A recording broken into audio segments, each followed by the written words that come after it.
देख सकते हैं, आप सभी को मालूम है कि निकाय चुनाव में लेकर बीजेपी और जेजेपी आमने सामने हो चुकी है और कहीं ना कहीं बीजेपी की राह में जेजेपी खुद रोड़ा बन गई है, जो सरकार के अंदर एक सहयोगी रही है। तो हमारे साथ समालखा इस समय देवेंद्र कात्यायन जी, हम उनसे जानना चाहेंगे, सर ऐसी क्या वजह हुई कि जेजेपी और बीजेपी को अलग से दावेदारी करनी पड़ रही है? देखिए, ऐसा कोई बात नहीं है। दोनों पार्टी जो है आप अपना स्टैंड है, आप अपना चुनाव लड़ेंगे और बहुत ही मजबूती से जननायक जनता पार्टी जो है अशोक गुप्ता जी को चेयरमैन पद के लिए उनको नॉमिनेट किया है और बड़ी अच्छी तरीके से वो मैं समझता हूँ कि 101% अशोक गुप्ता जी जीत के आएंगे।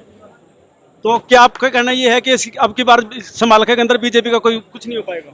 बात बीजेपी की नहीं है, हम बात जेजेपी की करेंगे और हम अपनी बात रखेंगे। हम क्या क्या काम शहर में कराएंगे और जो समालखा शहर के साथी हैं, जो वासी हैं, उनके लिए हम क्या कर सकते हैं मैक्सिमम जो है वो हम काम करने का प्रयास करेंगे। और हमारे अशोक गुप्ता जी बहुत ईमानदार और बहुत ही शरीफ और नहायत ही बहुत ही अच्छे इंसान है, व्यक्तित्व है। तो हमने जो है जेजेपी ने जो है उन पे दाव लगाया है और मैं समझता हूँ कि बहुत ही अच्छे होनहार व्यक्तित्व है उनका और वो जरूर से जरूर समालखा की जनता का पूरा ख्याल रखेंगे।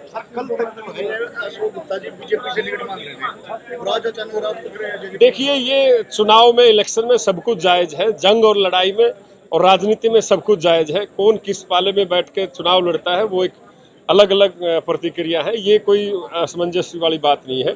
तो हम चाहेंगे कि अशोक गुप्ता जी अपील करना चाहेंगे समालखा की जनता को कि अशोक गुप्ता जी को भारी बहुमत से जिताएं और एक बहुत ईमानदार व्यक्तित्व है। तो मैं सबसे हाथ जोड़कर अपील करूंगा कि जो है अशोक गुप्ता जी को विजयी बनाएं। हमारा गठबंधन जो है नगर परिषद पे है, नगर पालिकाओं में हमारा फ्रेंडली मैच है। दोनों जो है जिसके पास मजबूत कैंडिडेट है वो चुनाव लड़ सकते हैं। समालखा को खोद दिया गया, जगह जगह से पानी की निकासी नहीं है, तो किस प्रकार से निकाय होगा? जो खोदा हुआ है उसी को बंद कराएंगे हमारे अशोक गुप्ता जी। यही तो मैं अपील कर रहा हूँ जनता से कि आप जो खुदा हुआ समालखा है उसको भरने के लिए सिर्फ और सिर्फ अशोक गुप्ता जी ही हैं जो इसको भर सकते हैं। ज्यादातर पानी की निकासी बाहर के एरिया से होती थी, लेकिन समालखा के निवासियों का आरोप है कि अब की बार बीच के अंदर से बीच से निकाला जा रहा है। इसमें भी बड़ा नाला, मोटा बम्बा डलवा के काम करेंगे ताकि किसी भी शहरवासी को ये प्रॉब्लम ना हो कि पानी गंदा नाला ओपन है, हमारा घर उसमें आ जाएगा, पानी में आ जाएगा, गंदा पानी आएगा या दुकान आएगी। हम उसको कवर कराने का काम करेंगे और कवर में अंदर 3-4 फुट का नाला दबाने का काम करेंगे ताकि किसी शहरवासी को कोई प्रॉब्लम ना हो। जब चेयरमैन थी तब नाले की सफाई हुई थी, उसके बाद आज तक नाले की सफाई नहीं होती है। हम सफाई कराएंगे और बहुत अच्छे तरीके से सफाई कराएंगे, चाहे हमें खुद खड़ा होकर सफाई करानी पड़े, ये हम आपको वादा करके जाते हैं। यह थे हमारे साथ देवेंद्र कात्यायन जी, जिनका कह रहा है कि जो भरे हुए गड्ढे हैं उनको भरने के लिए ही जेजेपी के द्वारा दावेदारी की गई है। हमारे साथ जिला अध्यक्ष सुरेश काला जी भी, हम उनसे भी जानना चाहेंगे। सर, आप क्या कहना चाहेंगे? मैं सबसे पहले बधाई दूंगा अशोक गुप्ता जी को जीत की। आज से हुए जीत लेकर चल रहे हैं। अशोक गुप्ता एक ईमानदार चेयरमैन पद के उम्मीदवार हैं। पहले भी वो सिंबाड़काल के की 2 बार चेयरमैन के रूप में सेवा कर चुके हैं और अब जनता उनको तीसरी बार मौका देगी। और हमारा सभी पार्टी के पदाधिकारी जिला के कल से ही अपना मोर्चा संभाल लेंगे। हर वार्ड पर एक एक कार्यकर्ता की ड्यूटी लगाई जाएगी और ईमानदारी के साथ, मेहनत के साथ अशोक गुप्ता को जीत दिलाएंगे। क्या लगता है कितने पार्षद आपने लेंगे? 17 में से 10-11 पार्षद हमारे जीत के आएंगे। आप क्या कहना चाहेंगे? मेरा ये कहना है कि जो हमारे संगठन मंत्री भाई देवेंद्र कात्यायन ने जो शब्द कहे हैं और माननीय हमारे प्रधान जिला ने जो शब्द कहे हैं वो बहुत सोच समझ के आदरणीय तरीके से कहे हैं। जीत हमारी निश्चित है। जहां हमारे संगठन मंत्री और प्रधान जी का आशीर्वाद होगा वो कभी हार हो ही नहीं सकती। सोनलाल बटला, जेजेपी शहरी अध्यक्ष पानीपत। यह थे सोनलाल बटला और उनका अशोक गुप्ता जिंदाबाद जिंदाबाद जिंदाबाद। जीतेगा भाई जीतेगा, अशोक गुप्ता जीतेगा, जीतेगा भाई जीतेगा, अशोक गुप्ता जीतेगा। जननायक जनता पार्टी जिंदाबाद जिंदाबाद जिंदाबाद। भाई दूसरे जिंदाबाद जिंदाबाद। भाई देवेंद्र कात्यायन जिंदाबाद जिंदाबाद जिंदाबाद। देख सकते हैं समालखा का जो चुनाव है, अब जेजेपी वर्सेस बीजेपी होने जा रहा है और बड़ा ही रोमांचक यह चुनाव होगा। देख सकते हैं किस प्रकार से यहाँ अशोक गुप्ता जी के नारे जेजेपी के कार्यकर्ताओं के द्वारा लगाए जा रहे हैं। खुद देवेंद्र कादियान जी इस में अपनी अगुवाई कर रहे हैं।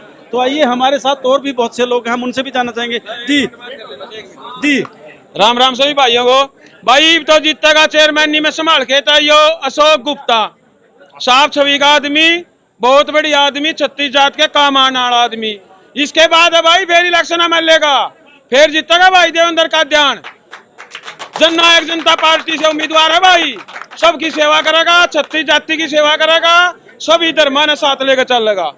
ठीक, तो सभी बात आज जोड़ कर प्रार्थना है भाई, सारे के सारे अशोक गुप्ता ने जिताइए और फिर भाई देवेंद्र कादियान ने। आप पत्रकारों का भी बहुत बहुत धन्यवाद। बड़ी गर्मी में बड़ी मेहनत कर रहे हैं पत्रकार। आपका नाम? मेरा नाम किशन, गांव गढ़ी छाजू, जननायक जनता पार्टी का वर्कर। इससे पहले 32 साल हम जेजेपी में। तो देख सकते हैं कृष्ण कुमार जी, यहाँ पर कुछ महिलाएं भी पहुंची है, हम उनसे भी जानना चाहेंगे। जी, जेजेपी के सारे कार्यकर्ता यहाँ पर एकत्रित हैं और चुनाव बड़ा रोमांचकारी हो चुका है, क्योंकि जेजेपी जो सहयोगी रही थी बीजेपी की, आज वही अपोजिशन में यहाँ पर उनके सामने खड़ी है। तो कैसा, क्या कहेंगे इस पर? देखिए, ये अपोजिशन नहीं है, ये क्या है कि सबका अपना एक हक है। अगर बीजेपी ने अपना कैंडिडेट उतारा है और हमने भी अपना कैंडिडेट उतारा है, तो अगर राजनीतिक धर्म की बात करें तो यही कहता है कि हम अपने कैंडिडेट को सपोर्ट करेंगे और वो जो हमारे कैंडिडेट है वो बहुत ही ईमानदार, साफ छवि के हैं। तो किस प्रकार से आप इस चुनाव को देख रहे हैं? आप क्या लगता है आपको, क्या होने जा रहा है? जीत हमारी होनी है, क्योंकि हमारे नेता साफ छवि के हैं। तो देख सकते हैं इस समय हमारे बीच में अशोक गुप्ता जी पहुंच चुके हैं और मजबूत दावेदारी जेजेपी के माध्यम से इन्होंने की है। तो आइए हम इनसे जानना चाहेंगे, गुप्ता जी ऐसा क्या हुआ कि बीजेपी की आप टिकट मांग रहे थे और अचानक से जेजेपी में आ गए? वक्त की बात है ये तो जी, वक्त की बात है।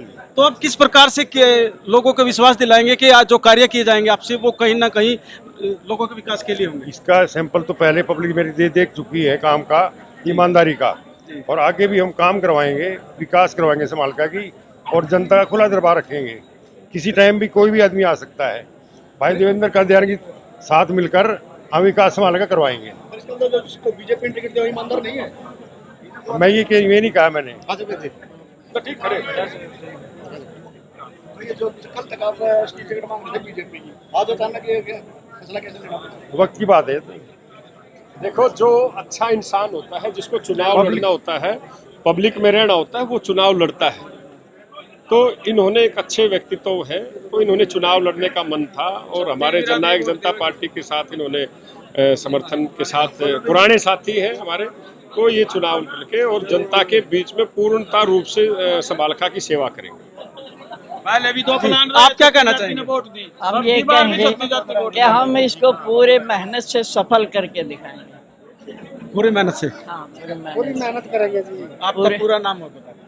पूरा नाम अभी है परिचय आपका? मेरा परिचय फूलवती एडवोकेट, राष्ट्रीय उपाध्यक्ष जेजेपी। तो यह थी हमारे साथ फूलवती एडवोकेट, और हमारी बहन भी है, बहुत सीनियर है, और बुआजी भी है। बुआजी या बहन एक तो जरूर है। तो जेजेपी के द्वारा जो आज यहाँ पर दावेदारी की है, काफी रोमांचकारी यह चुनाव हो चुका है और अब देखना होगा कि जनता किस पाले में जाकर बैठती है और किस प्रकार से किसके सिर पर ताज रखती है। इंडिया की दाढ़ के लिए आदेश त्यागी, समालका।